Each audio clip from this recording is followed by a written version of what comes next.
figured out, like if I want to look like Arnold or any of these guys, I'll have to take steroids. So that's when I started steroids, right when I turned 19.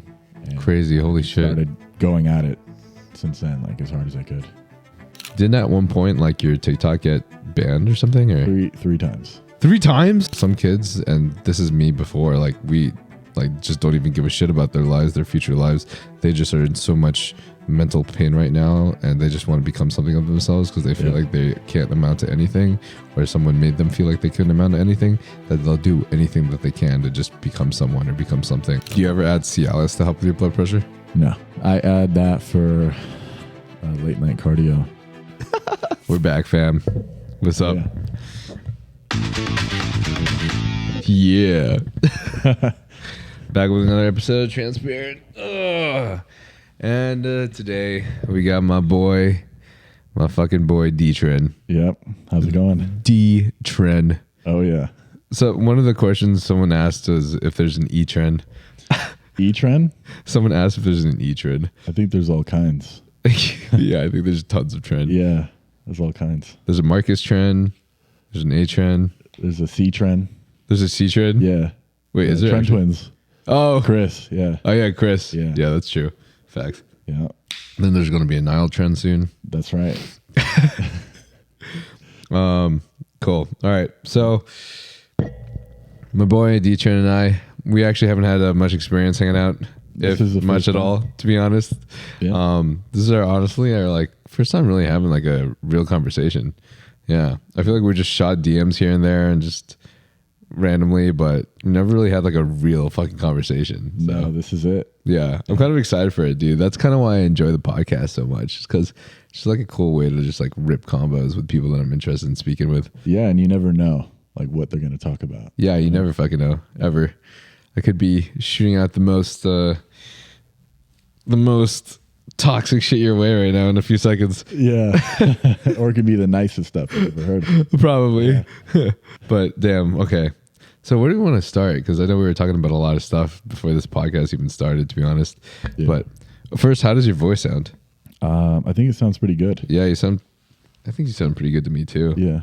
See if I can adjust anything to make it sound better. There is that annoying noise in the back, but I think we should be chill. Yeah, I hear that. Yeah, that's chill. All right. Well, dude, I was wondering. So you've been on social media for like a year and a half now, right? Yeah. Yeah. So Dtren, I don't know if you guys know very much. If you are familiar with who Dtren is, or if you're not, Dtren has been in the industry for like a year and a half now, in the fitness industry. I think he blew up on TikTok first, right? Yeah, it was TikTok. On TikTok. Mm-hmm. And from what I know about it, you originally had a really dope, like very committed following. And I think a lot of them followed you for like your spiels on TikTok about like PEDs and gear and steroids. My rants on TikTok. Your rants. That's hilarious, dude. And what were you saying earlier about your rants in your sports car? Yeah, in my sports car. I don't really do that, but that's a funny joke I say. That's fucking funny. Yeah. So he started doing that, and then I think also didn't at one point like your TikTok get banned or something? Or three times. 3 times? Yeah, it got banned 3 times. Are you fucking serious? My first one got banned like a few months in, like 4 or 5. Second one got banned like 5 or 6. Third one got banned like 2 months, and now I'm on my 4th one. That's so fucked. Yeah. 4th one. Holy shit. Yeah. Do you remember what the actual like? It was always over like small things. Small things, yeah. Yeah, apparently I was being a little too mean, or I said something I shouldn't have said, and like bullying, and they would just get rid of it. I would push it. Quote unquote bullying. Yeah, if I said anything. Okay. Do you even remember what I remember it was? I got banned once because I said a guy looked like he couldn't grow a beard. You look like you can't grow a beard anymore. Bam, banned. Oh my God, that's so funny, dude. Yes, just little things like that. That's fucked, dude. You can tell me that, and that's totally true. I can't grow a beard. Yeah, but that's apparently not everyone likes to hear that. That's shit. Do you remember how many subscribers you had each time you got banned? First one had 110 or 115. Second had 330. Third had 90. And now this one has, I think, 140. Wow. Yeah. Well, I'm going to hope this one doesn't get banned for you, bro. Yeah, let's hope. To be honest, TikTok is super annoying about that. Yeah. Like, my very first TikTok got banned as well. I don't remember. It was back in like before 2020. I think it was like 2019, 2020 when it got banned. But I don't even remember how many. I think I had like 300K or something. And pretty sure it got banned because it was probably trying to show like my striated glutes or something. Oh, yeah. Shit like that. Yeah. Yeah. And they're especially like hard on that shit in TikTok. Yeah, nudity with men. Not just with anything. Women. Any cousin not with nudity. women too much, just men. Not with women too much, right? Yeah, just men. There's still a lot. Yeah, dude. I've noticed that, bro. There's still a lot of hella thirst traps on TikTok. Oh, yeah. That's fucked, man. If I identify as a female, it maybe trans. Yeah, you'd be good. God damn. Just more glute spreads and you'll be fine. Shit. Okay. Well, tell me a little bit about your fitness journey and like how you got started with bodybuilding. Just out of curiosity. So the first time I ever stepped in the gym, I was like 17 and I was doing track at high school and I wanted to get like bigger legs. I didn't really like lifting at first.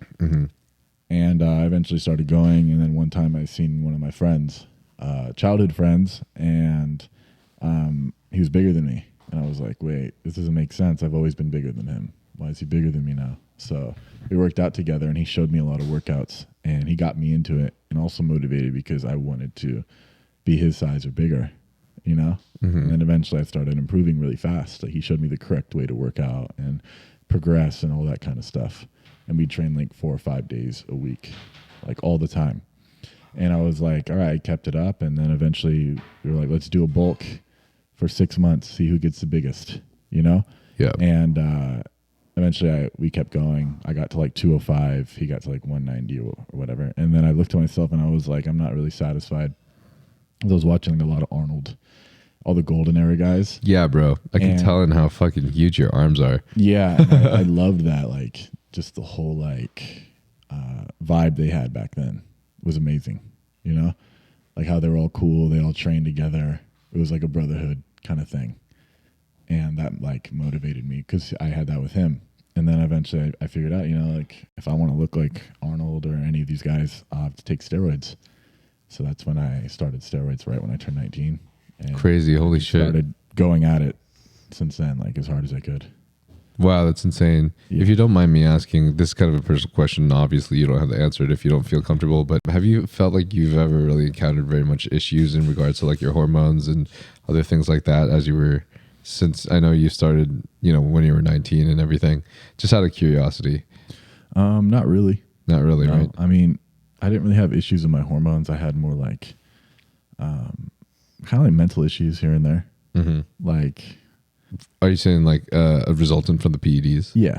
Okay. Yeah, like kind of mental issues. Sometimes I'd feel down or I'd get angry easier.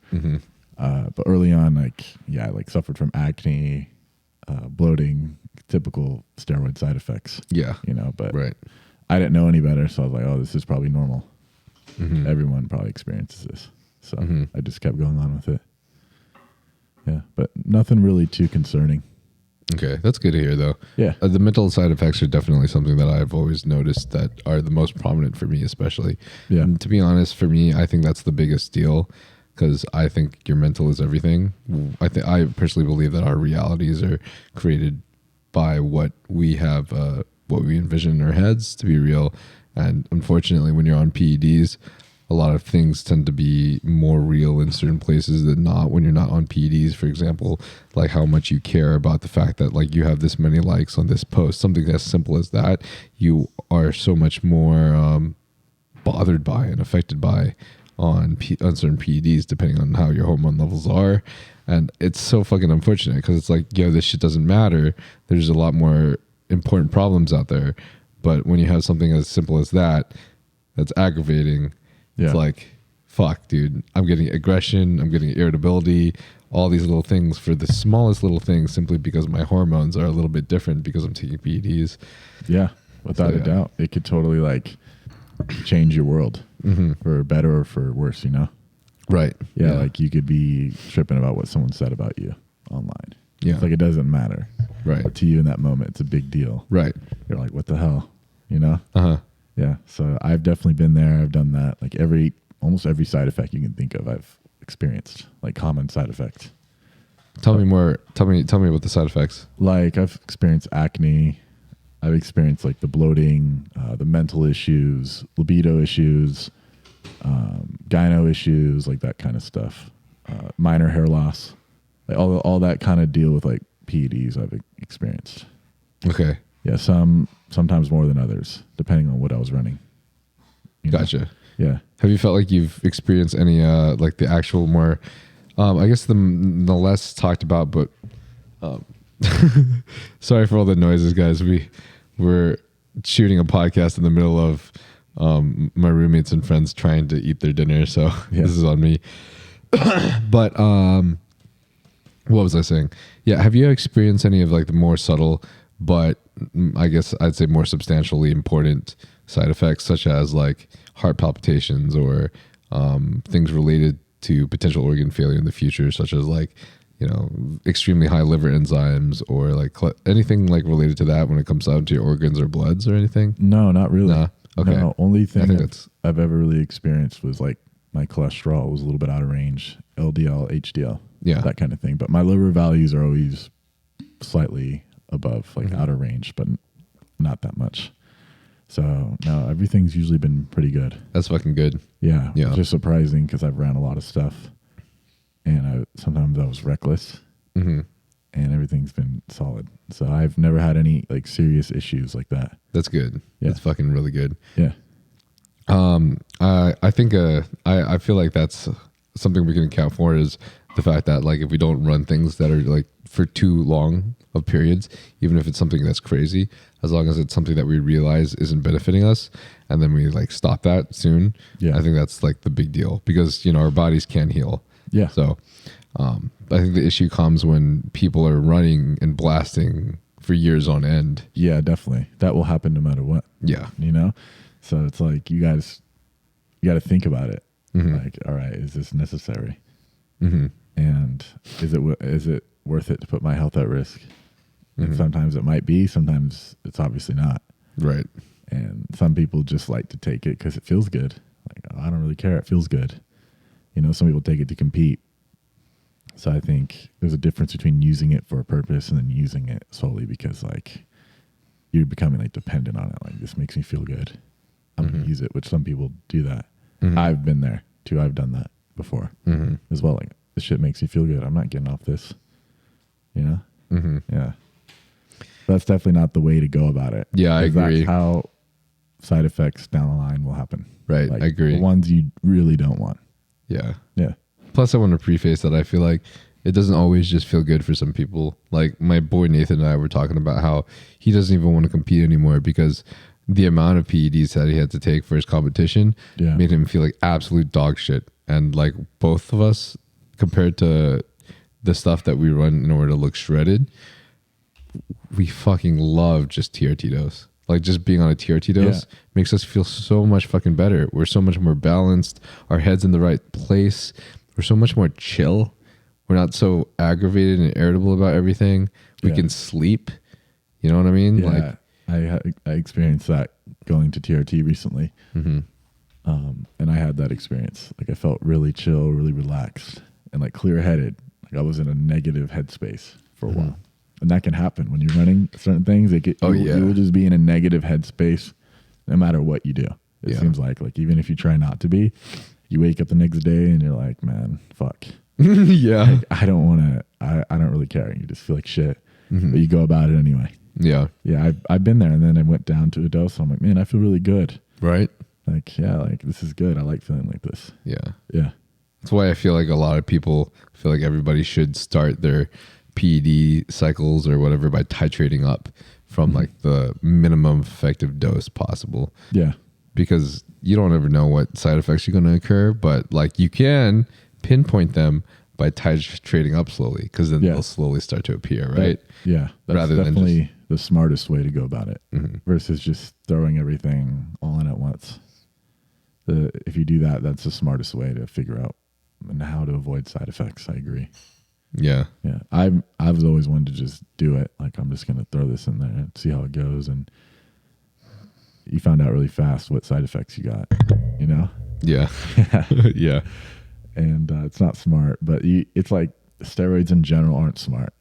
Like, it's not a smart thing to do, right? But there's ways to avoid the side effects and be smart about it. That's the way I see it.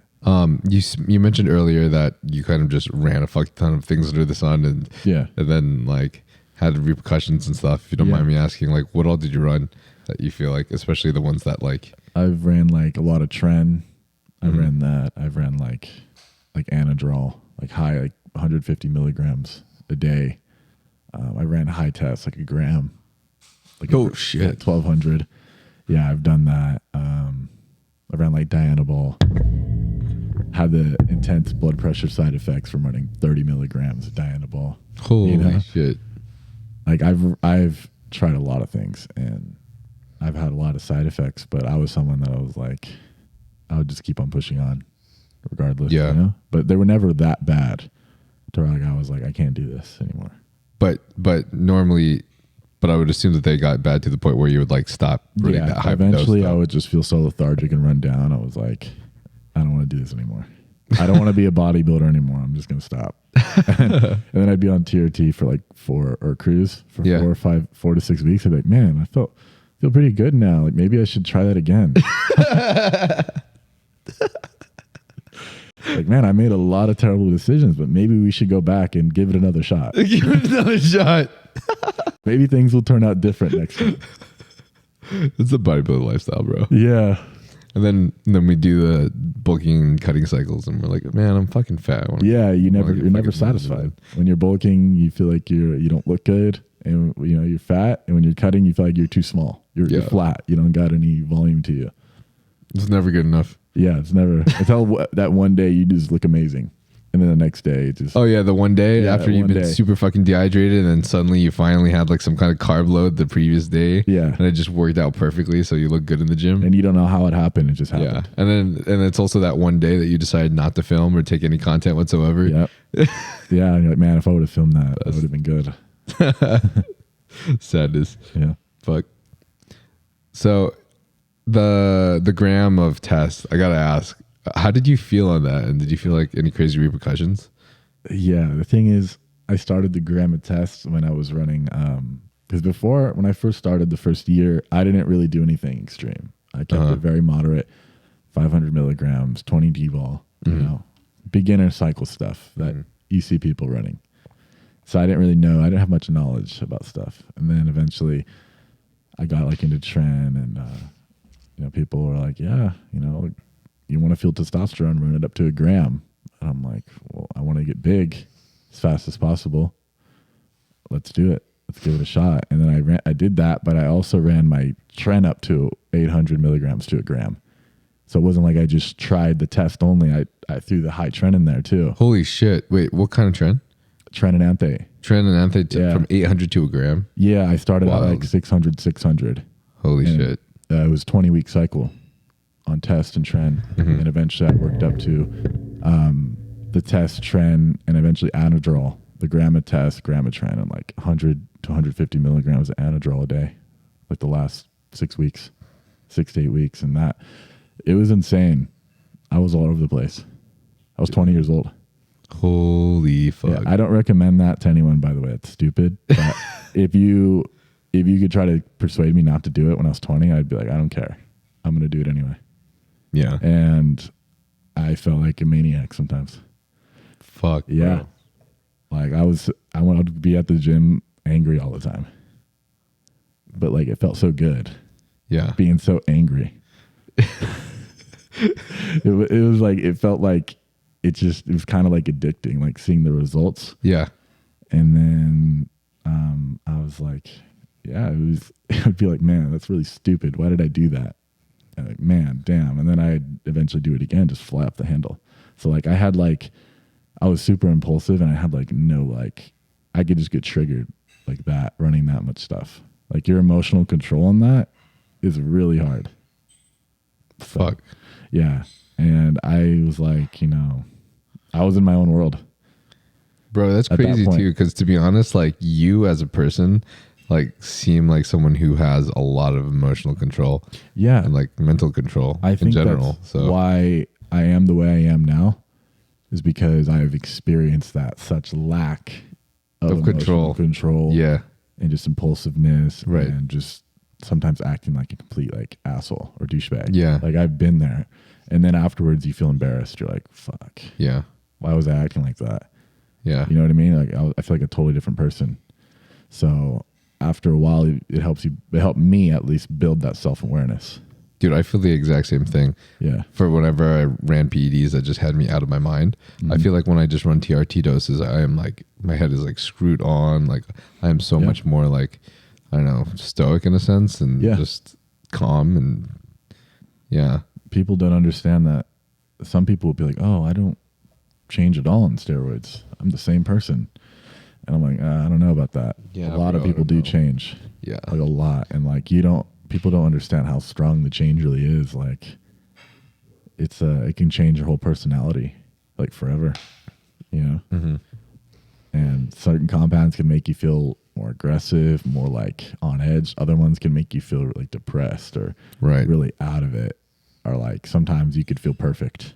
Right. Like you could feel like, wow, I feel great. And then 6 weeks later, you just feel like shit, like something went wrong or you were on the cycle too long. Mm-hmm. Or you might have tweaked something a little bit and you lost that equilibrium you had. Mm-hmm. I've had that happen to me many times. I do feel that. I even kind of experienced something I'd say is parallel to that so I was in an open relationship for a little bit. Just because I wanted to experience it, not because I think it's like the right way to go about things. Because dude, that shit is hard. That shit is fucking hard. Especially on gear. Oh yeah. Oh yeah, dude. But now I feel like I can take literally anything. Like now I feel like I can never get hurt by a woman, by a female. I feel like I never get jealous.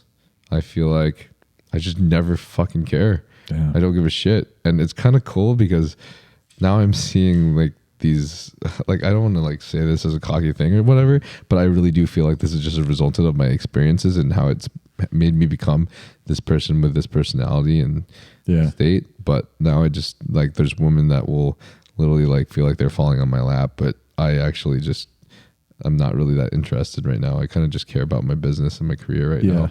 So it's like, if I do want something to happen, I have that full power to be able to make it happen. I just don't at the moment. Would you say there was any compounds that you could run right now that would mess that up? You feel like if you, let's say you ran a Tren, do you feel like that you would lose that power?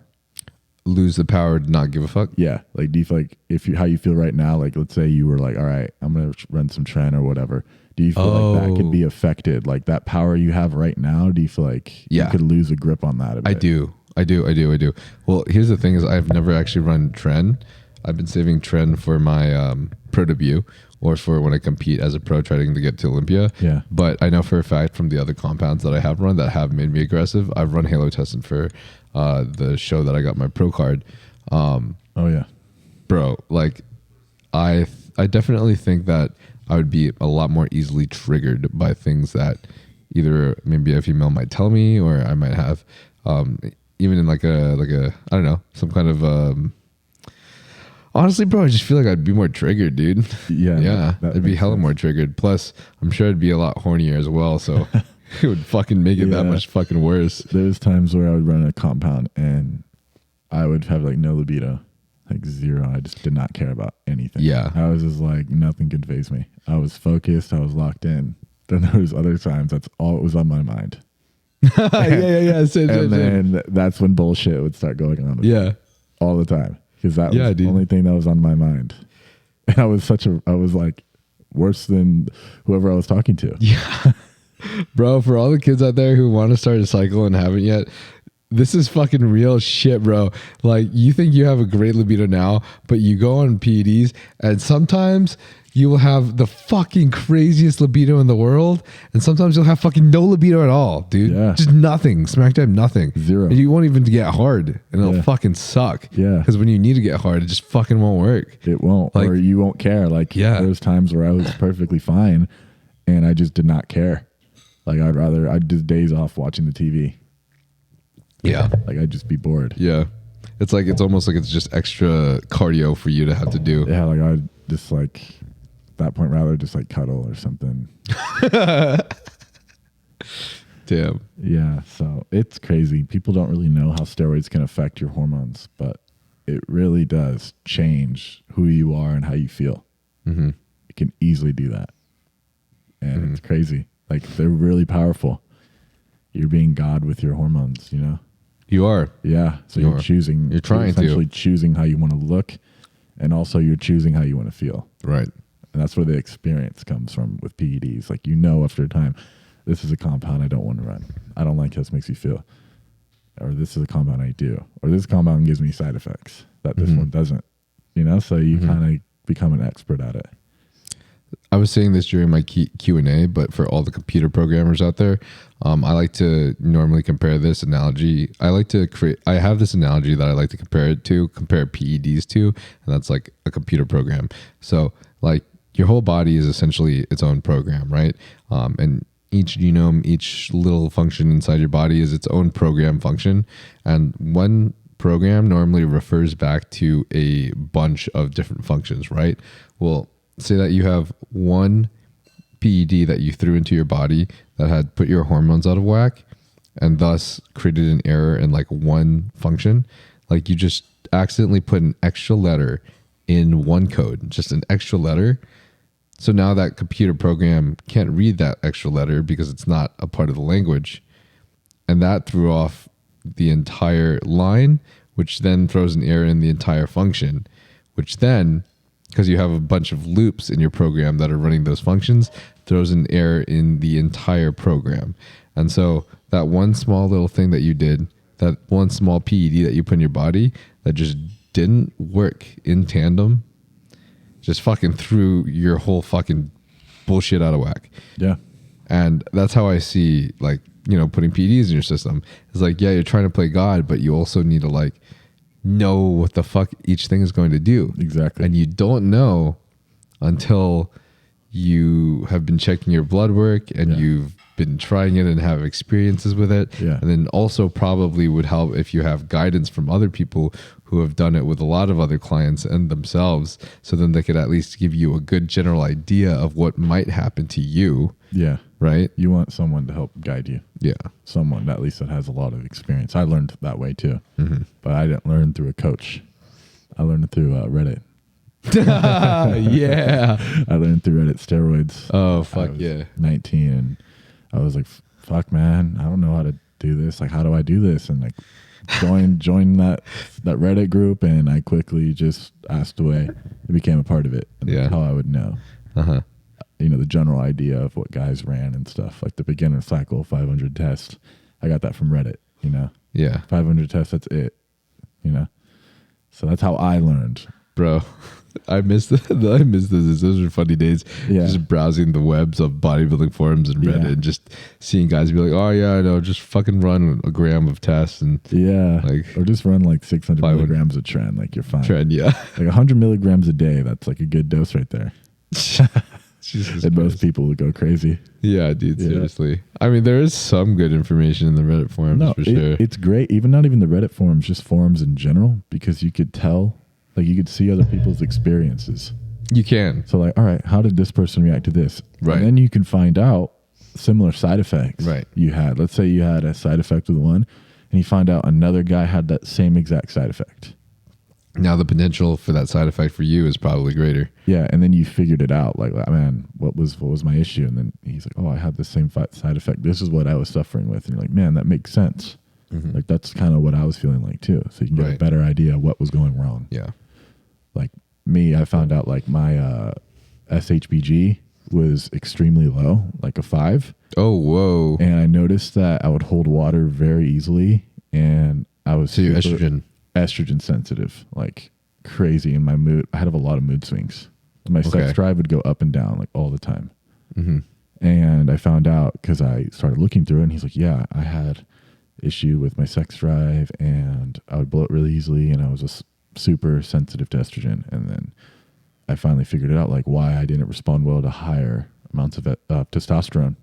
You know, because I didn't really. I got a lot of side effects. Because your HBG was so low, so you weren't getting a lot of free tests. Yeah, and I did my blood work, and I basically guessed like it's probably like single digits, and it came out at 5, and my free test was like 1,500 and my total test was like 3,500 on like 500 tests. Holy so shit. my free test was out like crazy high. And I was like, that makes sense. So then I was like, I want to get that up. And I eventually got it up to like 13 or 14 after a while going to TRT. Wait, you wanted to get what up? My SHBG. Your SHBG. I wanted to get it up because I was super estrogen sensitive. Like I'd pin test and I'd feel it like estrogen symptoms right away. Because your free test would be high and then your estrogen would spike. Would get super high right away. You know how often you were pinning? 2 times a week. 2 times a week. Yeah. Okay. And then I tried every day. And then every day was a lot better. Yeah. Yeah. It was a lot better. I did that and I noticed I had way less like physical side effects. Yeah. I tried that and it was my sex drive on like the 2 times a week on like TRT, like 200 milligrams would go like up and down a lot. But the everyday pinning, it was a lot more stable. Mm-hmm. And I didn't need an AI. Right. And you didn't need an AI. Yeah. But on the 200. Your estrogen won't spike so much from doing everyday pinning. The 200 I did. Right. I need an AI or I get a red face or bloating issues. Yeah. Gyno or whatever. Yeah. Yeah. I feel the same way. I experimented with pinning like twice a week and then I started pinning every single day as well. Pinning every day was so much better. But then there was a point in time where I was actually taking things that suppressed my estrogen, such as like masteron and a little bit of primo. And when my estrogen was too low, then I actually took advantage of the whole like spiking my estrogen by doing one bigger dose. So even though I pinned every day, if I felt like my estrogen got too low, I would do one day where I just pin a fuck ton of tests just to bring my estrogen back up because I was just crushing it way too hard. I've experienced the same thing with like primobolan and masteron. Especially with primo, I've crashed my E2 completely down here on primo. Like it was at like a 9 or a 10. Fuck, bro. And it was terrible. Yeah. It sucked. I had no energy, no sex drive, nothing. Yeah. I couldn't do shit. Yeah. But like I would sometimes skip workouts. Like I'd be in the gym for like 5-10 minutes and I'd be like, all right, fuck this, I'm going home. Yeah. Because I just did it. I would just be staring at a wall. Right, dude? You're literally like clouded. Yeah. Your mind is so clouded. You're so out of it. You're just not there. And everyone knows like you're out of it. Yeah. Because you don't want to talk to people. No. Like you're just avoiding everyone. Mm-hmm. It was terrible. You feel nothing. And you probably had high E2, high estrogen, and it's a totally different feeling. Yeah. You're like super emotions emotional. are everywhere. Yeah. And you might even have a little too much energy. Yeah. Because you're so reactive. Right. Yeah. Like you're on your period as a man. Good times. Yeah. I normally have more lower E2. I normally have low E2 problems because I've always been trying to stay shredded and lean. So that's always been majority of my issues. And that's been really fucking bad because not only is low E2 bad for your gains, but it is so bad for longevity. It's so bad for your health in the long run. Yeah. I can't stand low E2. It makes me look better, but I don't. It's just not worth it. It's not worth it. I'd rather be a little bit more watery and not be as shredded or lean, whatever, and have better E2 levels. And one thing I hate is having no sex drive. I absolutely hate it. I hate it too. I won't run compounds that do that. I'm staying away from this one. Yeah. It's the worst feeling in the world for me. Because like I feel like that for me is like a driving power as a man for me personally. Is my sex drive. When I have a really high sex drive or a higher sex drive, I feel like I feel better and I'm more willing to do things. When it's very low, I feel like I don't want to do anything. And I'm less confident. Yeah. Yeah. Like I actually stopped running testosterone completely. Oh, really? I took it out completely, yeah. Like right now? Yeah. I have 0 tests. And because of your surgery?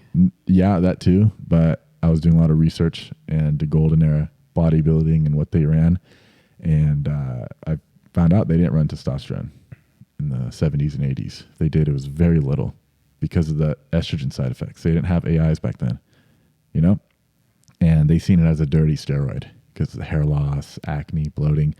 So most of them either ran deca as a base or D-ball, Dianabol, or they mix them.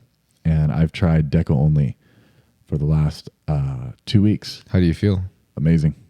Crazy. I feel amazing. And people think, what do you mean deca for 2 weeks? It hasn't kicked in. I front loaded it like 2,500 milligrams 1 week. Holy shit. Like I wait till all my tests was out of my system. I had a 489 total test on 70 milligrams of test a week. 489. Nice. I was pinning daily, which is low. Yeah. That's low. That's like almost natty level low. Yeah, that's very, very low. But I 70 milligrams is... Yeah. I think, yeah, seems like a good response for just 70 milligrams. Yeah, and I wanted to see... I was doing that because I knew that I wanted to transition to that deca only and no more testosterone for my experiment. And I tried it. I did my front load, a little NPP in there. And I've been on it for about 2 weeks, coming back from my surgery to build everything up again. 0 side effects. 0. Wow, that's and nice. my total dosage for deca is 1,500 milligrams a week. 1,500, that's it. No tests, no nothing. No AI, no Caber, anti-prolactin. No Caber? Nothing, no. Everything, libido's high, erections, sex drive's high. My Holy mood shit. feels way better. So, like super clear. Deca's one of the compounds that increases your prolactin like immensely, yes, right? But that's with testosterone. Only with testosterone. You take the testosterone out of there, the deca actually decreases your prolactin through studies. Whoa, no way. I did not know that. Decreases it, and people say, well, you can't do that because you're not going to get estrogen on deca. You're going to have no estrogen. It converts to 20% the amount of testosterone does. So you're getting estrogen with it. It's just a lower amount. And if you're running 1,500, I'm getting more than enough, but not to the point that I need to take any AI. That's crazy, bro. Yeah. I would love to see your bloods in a few weeks. And I've found other guys that did this online. A lot of guys have better blood work doing this compared to running the testosterone. Interesting. Just overall blood work. Like maybe they don't run it as high. Some do. Some guys I've heard run up to 3 grams. No AIs, no nothing. Holy shit. Not saying people should do that, but some guys have done that and they get 0 side effects. That's amazing. No sex drive, nothing. Only side effect is that my sex drive might be a little too high. And I feel really relaxed and nice. Like I almost feel too nice. Like nothing bothers me. Oh, that's amazing. Yeah. So like I never have any like weird outbursts. I never just feel off. Everything I feel like stable and like it's almost like stoic, like how you said it before, like how you felt. That's how I feel. Like I could control how I want to feel versus test. When I run higher test, it was like, or even TRT, I would feel just like aggressive, not aggressive, just kind of pessimistic. Oh, like easily pessimistic. Yeah. Like I just kind of just be like, just kind of negative a lot. Yeah. And I would be like, no, I'm not a negative person. Other people would tell me that, like, you're kind of negative a lot. And I'd be like, I didn't think I was, but I am. I found it out. Like, yeah, that makes sense. And since I've been on this cycle, it's like, that's how I've always wanted to feel. And deca was a compound I hated because I used to run it with testosterone. And your prolactin would increase. Super high prolactin, bloating, acne, gyno, just depressed. Yeah. Sex drive issues, dick issues, whatever. Yeah, deca dick. Yeah. And that's because of the testosterone does that. And then I took it out. I did some research, a lot of research on it. I found other guys that ran it, what they ran it at. And I've had no side effects at all. That's phenomenal, absolutely bro. 0. And no hair loss. Like some guys regrow hair on it, like on their head. Like let's say you're natty and you do a deca only cycle, you could actually regrow hair you lost as a natural. Yeah. Why? Because I think it has to do with DHN, because deca doesn't convert to DHT. It converts to a weaker androgen called DHN, which is extremely like hair protective. And it also is shown to boost collagen synthesis a lot, like 200%. Deca will. So if you notice, guys, like, collagen for sure. If you look at the golden era bodybuilders from the 70s, how'd they look? They look great. How'd their skin look? Nice. Amazing. Soft. You see, how did Arnold look? No acne, huh? No. Super smooth. They were never really very dry, but they always looked. That was like, it was like a beautiful They looked healthy. Look. It was a beautiful look. How did their hair look? Always fine. They had full heads. They always had full heads. And these guys were huge. Like they were big. They're big motherfuckers. They were running big dosages too. They weren't just running 2D ball a day. That's it. They were pushing it too, but they looked amazing. Bro. So that's why I did it, because I noticed when I'd run higher tests, I look really aged, or my hair doesn't look as good, or it feels really greasy. I hate the aged look from running too much PEDs. Yeah. I always want to avoid. I did that research, and I'm like, man, like this might be something that actually works a lot for me. And because I'm someone that responds poorly to testosterone. Like even 500, I don't really get any strength increase from it. I just get like water and a little bit bigger. So I was like, I don't know, I'm going to give it a try. And it was an amazing decision for me because it works for me really well. At least 2 weeks in so far. And I have a feeling it's going to continue to work because I've talked to other guys. Like I had a friend who's doing it too. He's 7 weeks in, exact same way. Wow. He has high sex drive, like almost too high. And do you know how much he's running? Same thing, 1500. 1500. Yeah, deca. And he's ran 1.5 grams a test. He's ran 1 gram of Primo. He's ran Tren, Anadrol. Hated it. He got a lot of side effects. This is Jesus. Bro. Yeah. And he did deca only. He says he's like, this is the greatest thing I've ever done. I think I want to try it. No, I'm going to wait. Do research into it. I'm going to do research. You will find a lot of negative stuff because you hear no test and you're like, that's bad. Yeah. Don't do that. It's stupid. And a lot of people will say that's stupid. But actually look into it and like look it up on YouTube, deca only cycle, or I have looked up deca as a replacement TRT on YouTube, and I've seen some interesting things. Yeah, I learned a little bit from it. His name's, I think, is Tyen Clark. Okay. He has a whole thing on it too, and he's been doing it. I learned a little bit from him, and he has a whole like blog about it. He has a Facebook group about it. I'm not in there, but that's who I learned it from. And these guys all do deca only, or they do deca and masteron, or deca and anavar, or deca and Tren. Like they run all these other compounds, and they don't get the side effects that they would get compared to when they ran it with test. So like they ran test and Tren, tons of side effects. They ran like a deca and Tren or a deca and D-ball. Very little. So basically, deca is essentially the base, and you can run it with any other add-ons. And is there any add-ons that you want to avoid? For me, I would say Primobolan. So not Primo and deca. Yeah, unless you're running like a lot of like a D-ball with it. Because the reason why I'd say it's not a smart idea is because Primo like crashes your E2 really easily on tests. So imagine if you're doing it with deca, it's going to crash it really easily. Okay, so same thing as EQ then. Yeah. You probably want to avoid Equipoise is weird. It raises like E1, but crashes E2. But hella really crashes weird. E2. Yeah. I fucking hate EQ. With deca only, the reason why I wouldn't even run Primo is because using deca by itself will give you a drier look already than testosterone. So you will look because drier. Your E2 is lower. It's stable. Your prolactin's lower, and you're not getting water retention. Deca actually doesn't give a lot of water retention by itself at all. It just fills your muscle. So it essentially is a look. It's very similar to like a Primobolan if your diet's on check. So you don't, but you have a really good looking skin, smooth and healthy estrogen. This sounds phenomenal. Yeah. So it's like, why even run it unless you wanted like an extra hardness, but you would probably need D-ball with that, or you'd run a very little amount, like 50 milligrams for like a diuretic drying out effect, Right. At that point, it's just like, just run a different, you already get it. You already got that. You probably don't really want to add masteron to deca either. No, some people like adding Some people do like adding masteron. Yeah, like masteron's also a weird one too. It's more of like a serum, isn't it? Yeah. I've thought more just masks estrogen effects, but doesn't really suppress it too much. Yeah. It does a little bit though. I know it does because masteron's weird. It never crashed my E2. Yeah. But I've had a low sex drive on it and like brittle joints on it when I ran a lot of it. But you don't know because deca takes out the joint effect. It makes your joints feel really good. Yeah. Amazing. So, and you're not running, I haven't tried it yet, but I'm not running it with testosterone. So maybe by running it with deca, it might give a different response.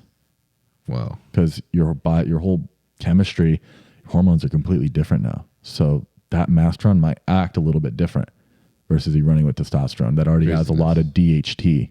Now you have like no DHT and you're throwing masteron in there. You might respond differently. Or Tren. I knew a guy, he said he ran test and Tren. He got the typical test and Tren sides. Then he ran the deca and Tren.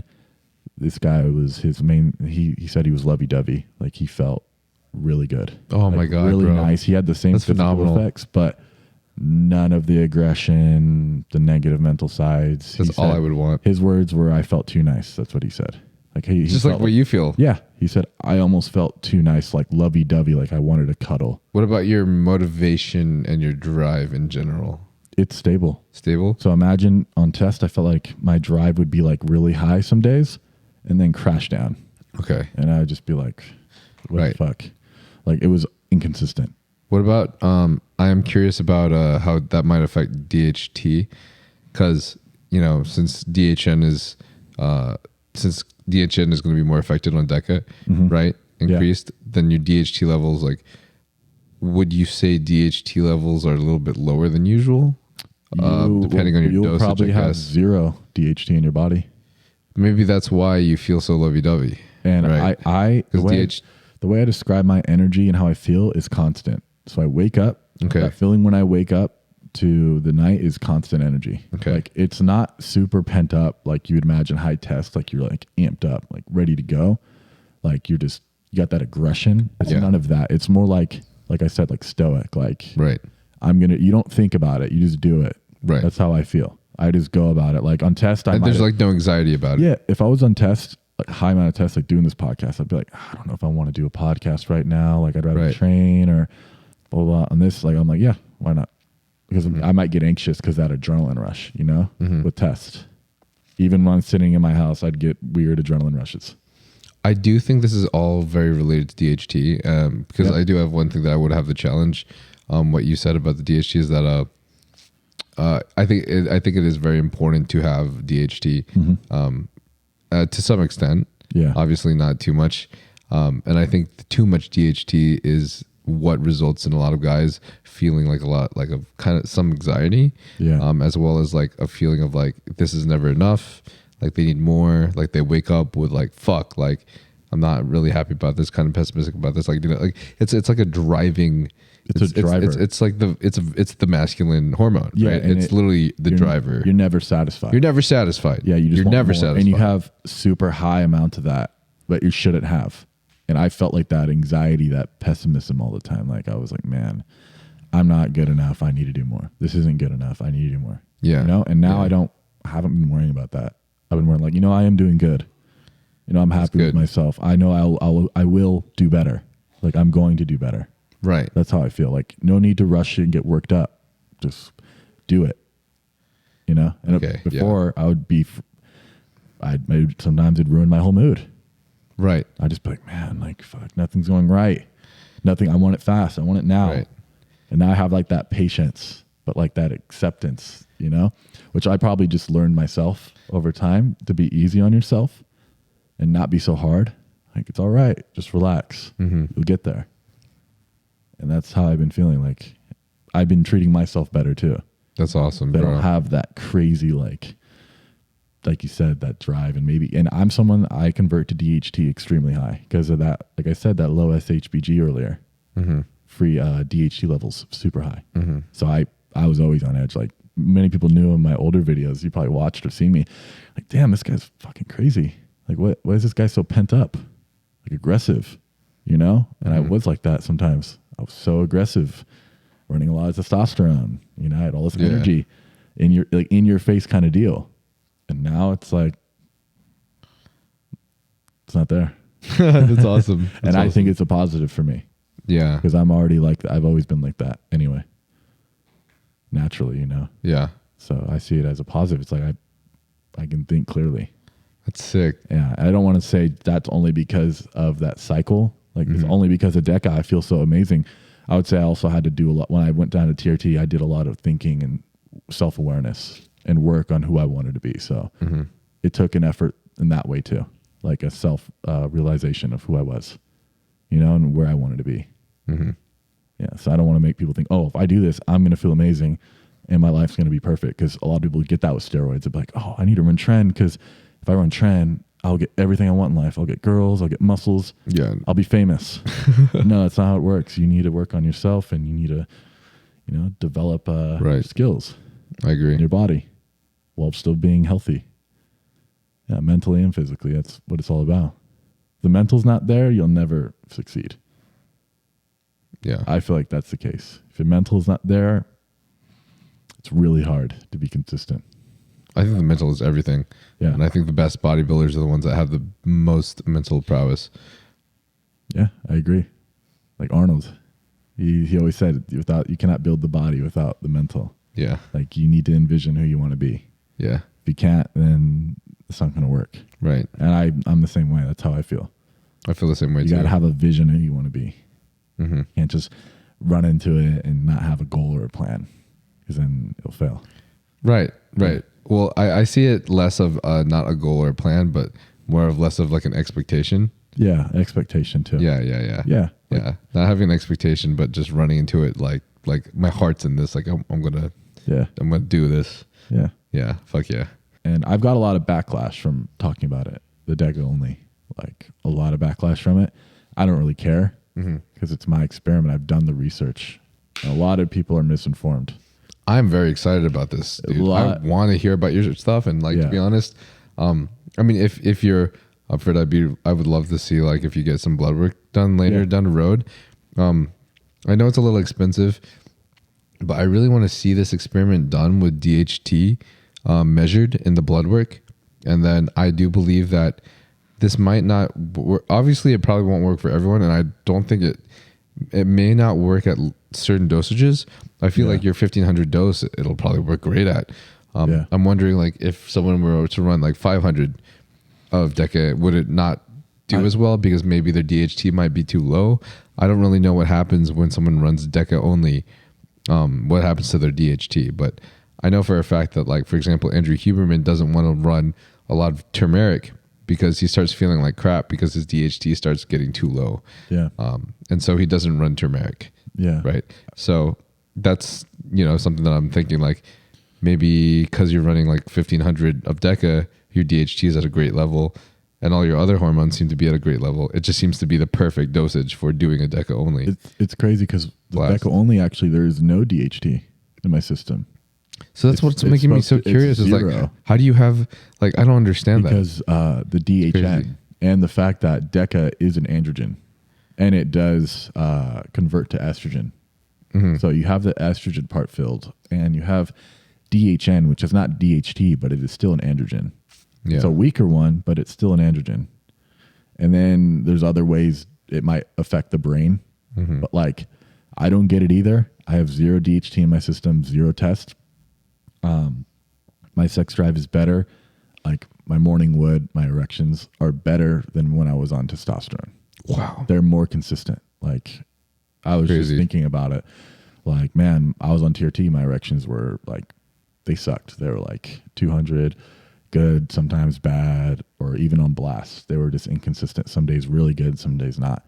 And I've noticed since I've been doing this, it's been like perfect. Like, holy shit, probably the best I've ever had it, ever. And that's awesome. You'd be like, that doesn't make sense. You have no DHT, no testosterone. Well, that's just how it is. That's what golden era bodybuilders did. Yeah. Do you think they were not having sex? Of course they were. Arnold, Arnold has a lot of kids. Exactly. I mean, I don't know if that was afterwards or not, but still. And they'll be like, well, they had D-ball, blah, blah, blah. It's like, well, still. They weren't running that testosterone like that. So, crazy. I'll probably do blood work on it, and I'll do estrogen and DHT, and I think it'll be interesting. Yeah, dude. That'd be super cool to see because, I mean, say this goes well, I would love to do this experiment on myself as well. Yeah, and I think it's for experimental reasons. Yeah, it's all individual too. Right. So like you don't need to run 1500. I've heard some guys get away with like 200 for a TRT dosage. Fuck. Yeah. I've heard of deca only TRT cycles. A blast, some guys go up to replacement cycles. 800, 1500, 2 grams. They go up to wherever they want. Wow. And it's like they say their blood work looks better. Do you know a guy named Jordan Peters? He's an open bodybuilder, really big dude. His off season, he runs 3 grams of deca standalone. That's it. Whoa, 3 grams, and he feels a lot better. Craziness. That's probably why he does it. And he was some guy I looked into it. And I'm like, well, he's doing it. Looks crazy. It must work. So it's an individual thing. Crazy. It's like, well, it scares the guys because like I don't want to crush my test. I don't want to drop it. Yeah, but that's the key. What if it goes wrong? It's like, well, you need to do that. And some guys are like, what about running a little bit of test with it, like 100? Like, yeah, that could work, but some guys still get the side effects that way. And if you try it and it works, and that's good. You don't need to do it alone. But say you really want to experiment with it, it might really work for you. It might be the greatest thing ever, or it might be lackluster and you hate it. You never know. How long did you wait until you stopped your test?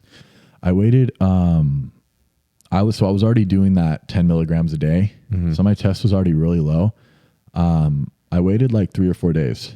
So I was pinning daily. So at that point, it already was probably lower than 400 because I was doing the 10 milligrams every day, and my testosterone was like at 484, 489.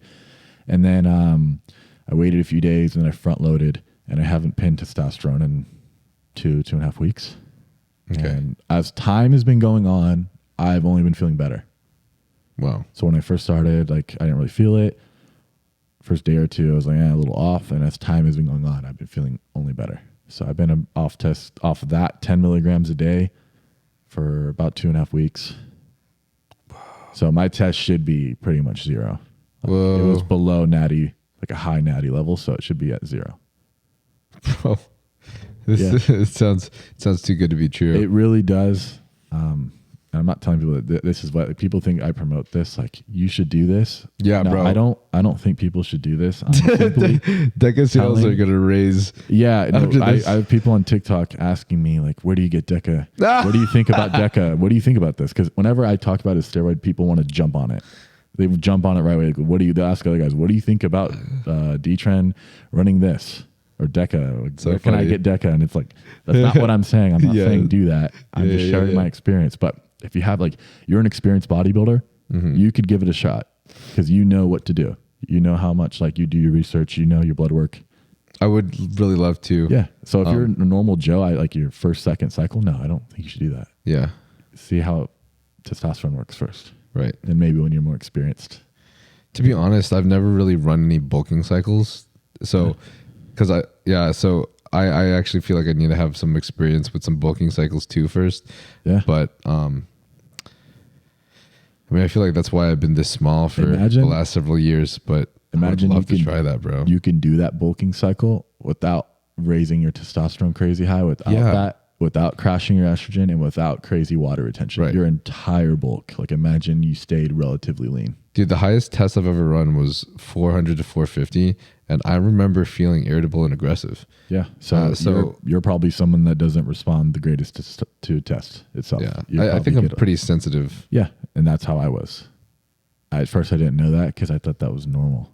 Like, it's normal to get these side effects, but then I figured out, like, hey, I don't really respond that well to it. I respond well to other steroids like Tren or like Anadrol or all these other steroids that weren't testosterone. I responded pretty well to, like 19 Nors, and I was like, I give it a shot. Oh, that's nice. You responded well to 19 Nors. Yeah, like I get no hair loss, good skin gains. Like my skin the libido. Yeah, better libido, and I would run like a Tren cycle. My skin would look better while running Tren versus just test alone. It was really weird. Like my skin and hair would feel better. Craziness. Yeah. So imagine that with Deca, it's even better. You know, and so many guys pay attention to that hair loss and acne. Right. Guys don't want to lose their hair. Right. And tests, it's going to do that. You're going to lose your hair. This is so individual, though. You are right. A lot of guys will. A lot of guys won't. Yeah. Yeah. The Deca could definitely not work for so many guys. Yeah. But it could also work absolutely perfectly for some. Yeah. So. Yeah. And it's working well for me so far. So I'm going to continue to update people. And if it goes wrong or I adjust something, then I'll let people know as usual. That's dope, bro. Yeah. I'm going to follow along your journey. I'm fucking excited for this, dude. It gets you This is a cool experience. Yeah, it gets me hell amped up. Because it's something you've never like heard about before. Well, even more so, a lot of these side effects that are helping, that the Deca only cycle is helping you with, are all side effects that I really, really dislike and that I am scared about blasting and a bulking blast for that reason. Yeah. Like the skin issues, the dryness, the extra water weight. Actually, sorry, not dryness. The extra water weight. Yeah. The estrogen. Having to take an AI. The DHT. The hair loss. The acne. The fucking just feeling and looking old. Yeah. Bro, I hate that part. I hate that part. Especially in the face. Yeah. It's like one of my least favorite parts. You can't avoid it. You can't avoid it. Yeah. If you're running a lot of the time. If you're running that much Deca, your collagen synthesis is that spiked up and you have like a good level of estrogen, your DHT isn't too over the top, it makes absolute sense why you're not going to be having those crazy bad side effects. Yeah. It makes absolute sense why your hair is going to come back and your skin's going to look great. Like that sounds really great. I've had amazing, my hair's quality's been amazing. Shedding's really low. Like I'd always get a little shedding on certain compounds, test a little bit. Now it's really low. It feels better, healthier, way less oily. Skin is like baby soft, like soft as it's ever been. And I've lost a few, like some hair from running Primo Bowling. High doses, that just ripped my hair out. Yeah. It just hit me hard. Like I never had hair loss besides running Primo. Fuck. It just hit me. And I noticed I'm starting to regrow hair in certain areas, like on my head. That's fucking slowly beautiful. but surely, yeah. And I'm like, wow, that's pretty cool because I didn't know if that would happen. Like I was just like, whatever, I accepted it. And that's what all bodybuilders face. You look at all these bodybuilders. Yeah. A lot of them are bald. You say people also run deca with Anavar, right? Yeah. They run it with everything. That sounds nice. They run like double collagen. They run synthesis. deca with everything besides testosterone. So a lot of these guys will run deca and insulin, or deca and Anavar, deca Winstrol. A lot of guys do deca only because they don't like the hair loss side effect. Yeah, they respond really terribly to testosterone. Like it's just they can't run it. And some guys will stay away from the DHTs and just run like Anavar, T-ball, whatever. Yeah, you know. And I feel like if you respond well to a certain compound already and you're running that, you'll probably still respond very well. You know what I mean? So yeah, they run the same compounds. They just don't run that test, and they get that. Never use an AI. Never use anything for anti-prolactin. I'm so excited to run my first like bulking cycles, bro. Yeah. Like I've been doing such high DHT, such low estrogen stuff for the last 3 years, and I've spent a good 3 years feeling like ass. So I'm so excited to just let go of the whole social media. Just focus on like YouTube and like the journey of like growing as a bodybuilder. And you never know, you might actually produce more content because you feel better. Because I feel better. Like you feel like on top of the world. Yeah. That might actually make you want to post healthier. more. I'll feel healthier. Yeah. So like imagine you just feel better and you're like, man, I want to post even more. Or maybe you might not have that stress of always constantly needing to post 24/7. And you can finally enjoy your life. And not just the soul suckingness of social media.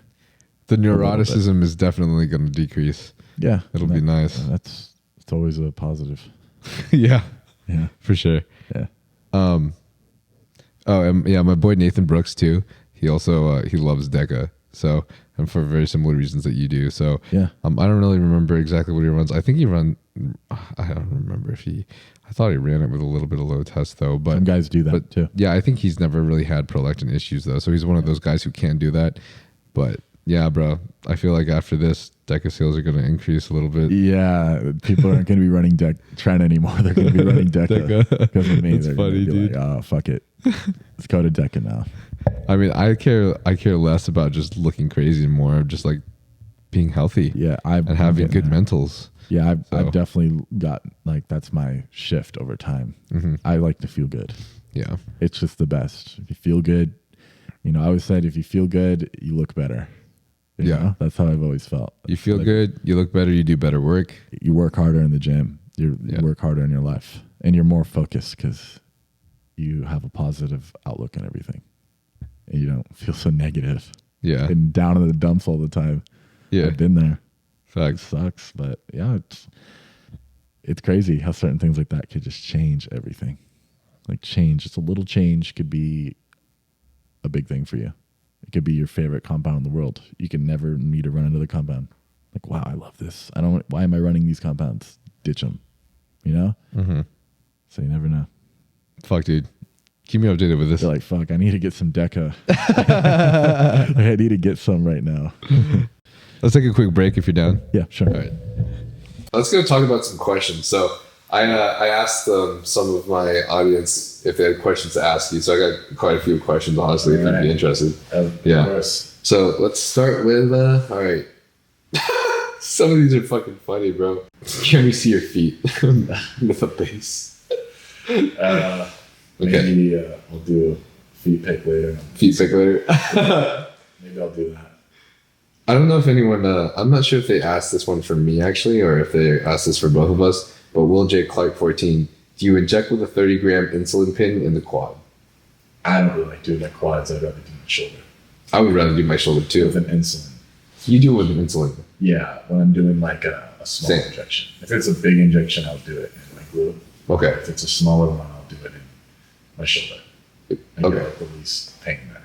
If you do a big injection, do you still use an insulin? No. I Okay. use 25. Oh, 25 gauge. Yeah. Okay. How many milliliters per Injection. syringe? Right now, let's see, 3. 3. Okay, that makes sense. Yeah. If I was doing 3 milliliters at once, then I would probably move to. I would definitely not be doing insulin for sure. Yeah, I do 2 injections a week. I do 3 milliliters per injection. So 3 milliliters Monday through Thursday. That's for the deca right now? 1500 deca? Mm-hmm. Okay. And then I'll throw in NPP since it's still building up a little bit. I'll throw that in there every 3 times a week. 50 milligrams in the shoulder with a slim pin. Okay. Just to get a little extra from it. Is that just for the front loading purposes? Yeah. And once I'm out of done with that, I'll just stick it to the deca. Gotcha. Okay. Yeah. Makes sense. Cool. Yeah, I do 30 gram insulin pin. I've never really done I've never done high doses of anything substantially, so I've never needed to do 3 milliliters at once. So I've only ever done underneath a milliliter of with a 30 gram every single day. Even when I was doing primo and mast, I was just doing the same thing. So it seems to work out for me when I inject in my shoulder and my glutes and my lats. I put it in my lats only because I can. Yeah, I tried my last once. I did I think I did a CC of primo. Oh shit! And it swelled up for a week. My whole lat swelled up, and all my definition disappeared, and I couldn't even train back for those. Whoa, crazy! Yeah, so I just stayed away from that. And crazy. Fuck that hurt. Yeah. It was like you could see it was like a ball. That's insane. Fluid in there, and then it went down after a while. Fuck. Another representation of how everyone reacts differently to things. Yeah. Mabaran Nasiri asks, recommend Tren cycle for bulking, long term, advanced. Interesting question. He's essentially asking, do you recommend training for bulking? Long term. Yeah, an advanced cycle maybe, or an advanced bodybuilder. I guess maybe he's asking that? Yeah, maybe an advanced cycle. I wouldn't recommend training for bulking because it's just really bad on the blood work. Yeah. It doesn't mean you can't do it. The trend works. You run a bulking cycle, it's going to work. Mm-hmm. But it's going to hit your blood work and your health a lot harder than a lot of other things. So I wouldn't typically recommend it, but I've done it. Doesn't mean I recommend it. Mm-hmm. Most people know, but if you're really advanced and you pay attention to stuff, you can get away with trend 100, 200 milligrams and have decent bloods. Mm-hmm. Compared to running a high dosage shit bloods, you just run a little bit, and it's still very powerful. So that's what I would say. If you're gonna do that, if you're set on doing it, rather than saying no, you don't do it, it's stupid. Just disregarding it. Mm-hmm. That's what I would do if you want to be safe. I agree with that I don't recommend Tren for bulking.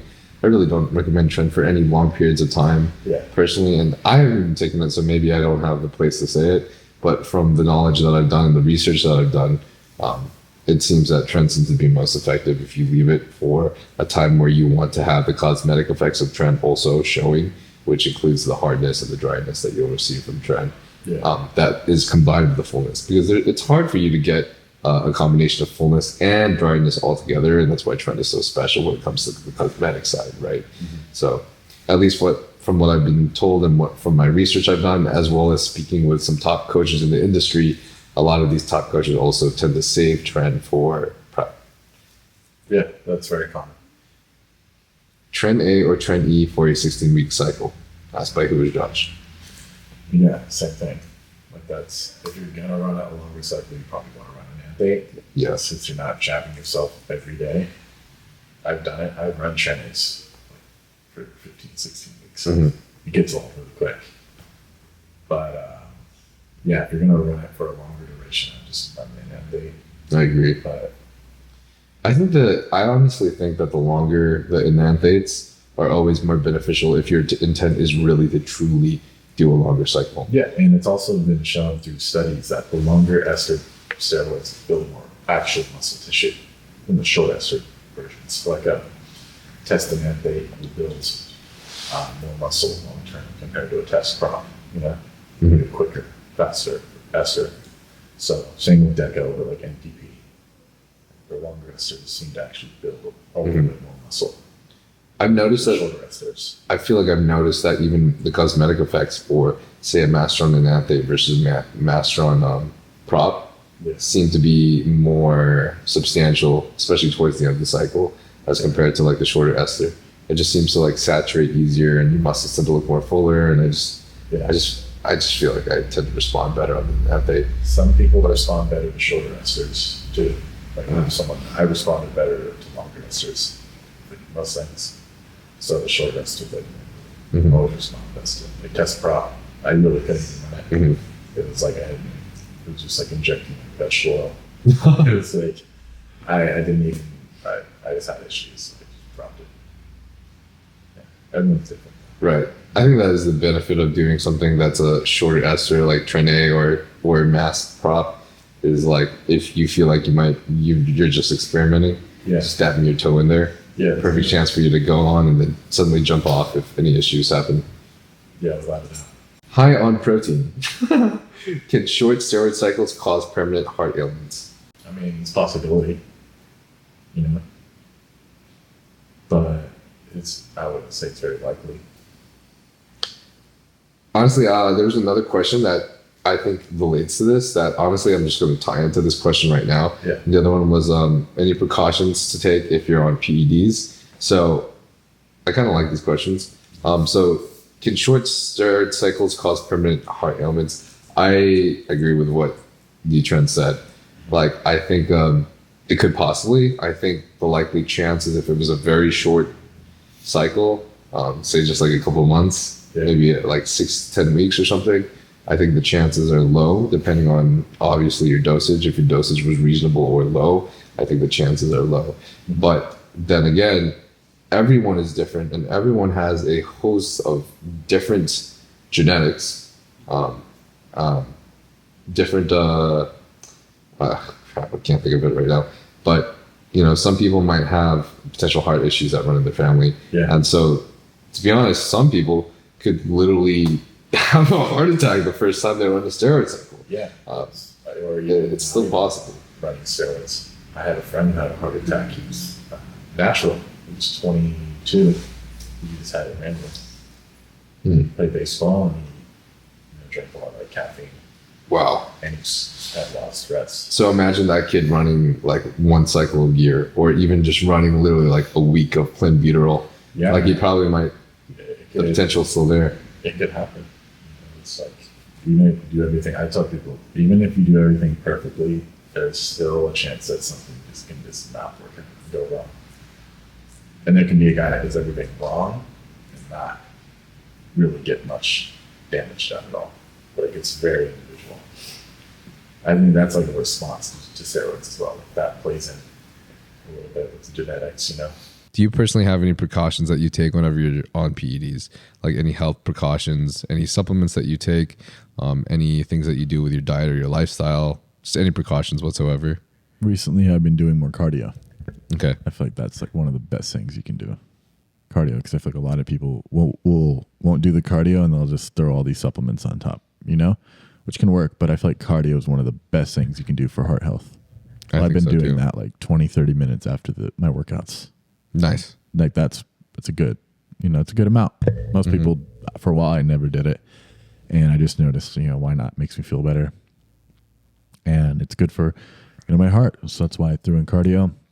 Supplements, the huge supplement stack, the astrologus. Yeah. All that kind of stuff I threw in there as well. I can't name them all the top off my head. You probably can, but I threw all those supplements. And I also take, which I don't really recommend for everyone, but I'm someone that had high blood pressure in my family before steroids. So getting on steroids, my blood pressure would be really high. I take blood pressure medication as well. It's like telmisartan and nebivolol. I take those. So okay. Blood pressure is at a really... Prescribed? No, not prescribed. I just take it. And it's helped with that. You know what I mean? I mean, okay, I probably should get it prescribed. But you have, like you said, you have high blood pressure. Yeah, like, I already knew I had high blood pressure. Okay, that makes sense. in my family. And now my blood pressure sits like around 110 over like 55. And it used to be like 145 over like 90. Ooh.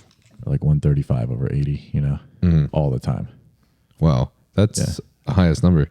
Yeah. And I see like I'm already taking, steroids. So I might as well take something to help with the side effects. Do you ever add Cialis to help with your blood pressure? No, I add that for late night cardio. Nice. Same. Yeah, I add that for performance enhancement.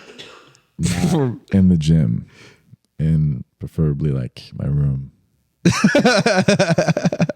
I think that's the best use of it. I think it's the best use of it too. Yeah, It could help with the pumps in other places Yeah, too. but you wanted to help a pump in a certain way, a different way always. It definitely always helps with that kind of pump. Exactly, and that's the best one. I love that pump. Going off of that with the precautions, I try to do the same thing. I don't do as much cardio probably as I should at the moment. I only do like maybe 15 minutes to 20 minutes a day max, but I will try to do long bouts of cardio on the weekends, like long bouts of walking, or if I go to a festival, I'll try to walk throughout the entire place and use the festival as like a massive form of like just a spike in cardio during the weekend. So that would be like 7-8 hours of walking, which I find is honestly very, very helpful. Like just doing a long bout of like walking, like low stress cardio that doesn't raise your cortisol levels or doesn't cause you fatigue because it's simply just walking, tends to be very helpful for the heart. Yeah. So it's like basically doing a big hike. The way I see it is you want to hit like a certain amount every week. Like a total amount. Right. I think that's really good. I think it's like 160 minutes or something. Something like that they recommend for your heart. So, and if you're taking steroids, you're going to want to maybe even get a bit more. Yeah. Because now you're not just a normal person, you're an enhanced person. So that has to overcompensate for the health issues. In my videos, I shit on like cardio. I tell people like, don't do cardio. It's fucking beta. Stupid. Why are you doing cardio? Unless it's like in your bedroom.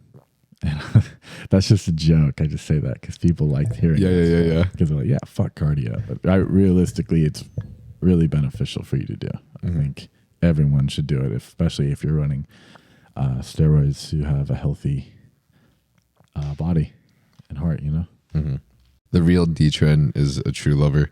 Yeah, he cares about everybody. Dawson's a true lover. Dawson. Dtren is an asshole. Dtren promotes steroids. That's what people say or think. That's so funny. Yeah. And I agree with the other precautions and supplements that you take as well. So for precautions that I take while I'm on PEDs, I'll also take a host of ancillaries. So this includes astragalus root. These are been researched to be the most beneficial for your organ health, especially if you're running PEDs. So astragalus root, for example, is very great for your liver and your kidneys. Citrus bergamot is going to be extremely beneficial for your cholesterol levels, making sure that you have lower LDL and then the higher HDL, so a better ratio, which should also be more beneficial for your cardiovascular health in the long run. I also take other things such as like Vital, which is from Huge Supplements too. That's an effective blood pressure medication. I'm not sure if you take that as well. I'm assuming you probably do because of the high blood pressure. I feel like if I took that, it might be too much. Oh, really? Blood pressure. Yeah, too low blood pressure. Oh, okay. Yeah. Gotcha. And then I take what else?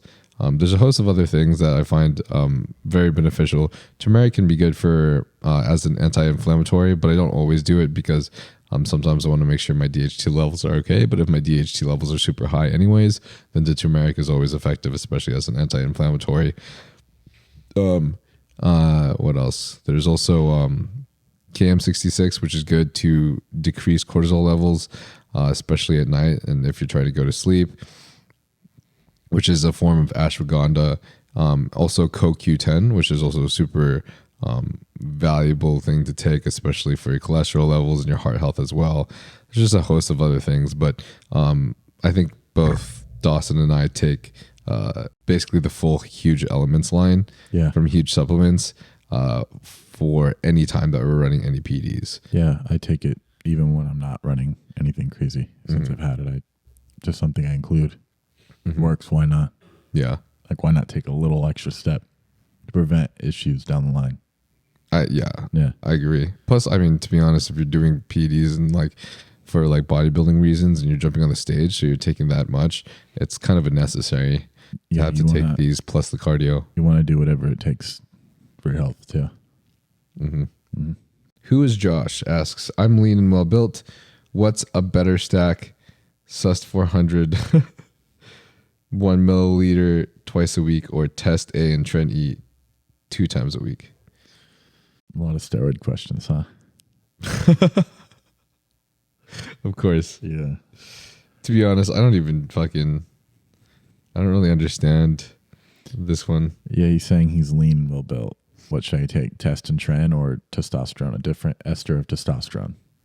I don't really understand the comparison. I would say try the Sustanon because if you're going to do it, because it's not as toxic as the Test and Tren.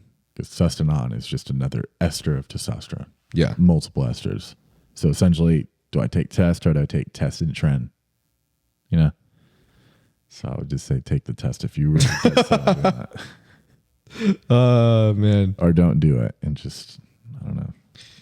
Maybe just try to skip the Tren. Yeah, maybe just wait a little bit on the Tren. What is your opinion on growth hormone? I did 1 cycle and it mainly grew skeletal structure.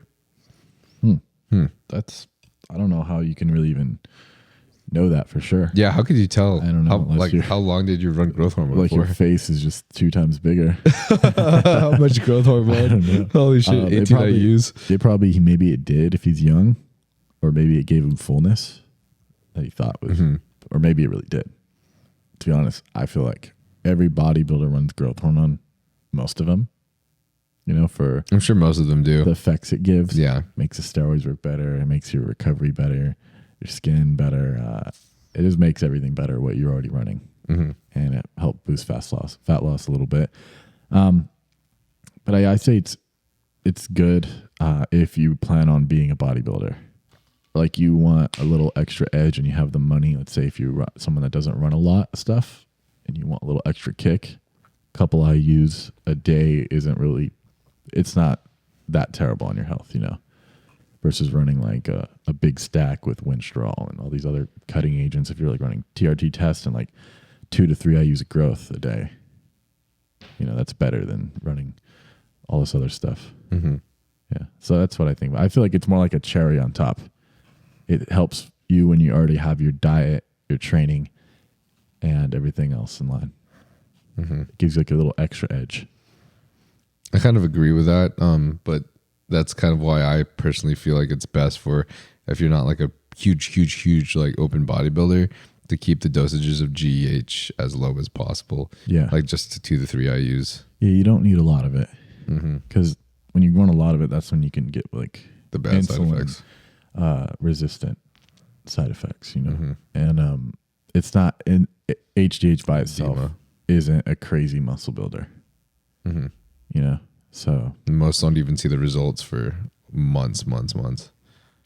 Yeah, I agree. So I say it's not needed, but if you really want to be a bodybuilder or that's something you do, you're more likely going to end up taking it. Davey Aesthetics asks, do you dream often? If so, how do you interpret them and do you look into them a lot? Yeah, lately I've been having really intense dreams. Really like intense. And I don't look that into them because they're not always the most rational. Like I'll have dreams like me getting really angry. Oh, really? Yeah. Or one time like me going to jail. Whoa. Maybe it's flashbacks to your gear days. Me going to jail, me getting angry. I had one time I was like fighting a duck once in my room.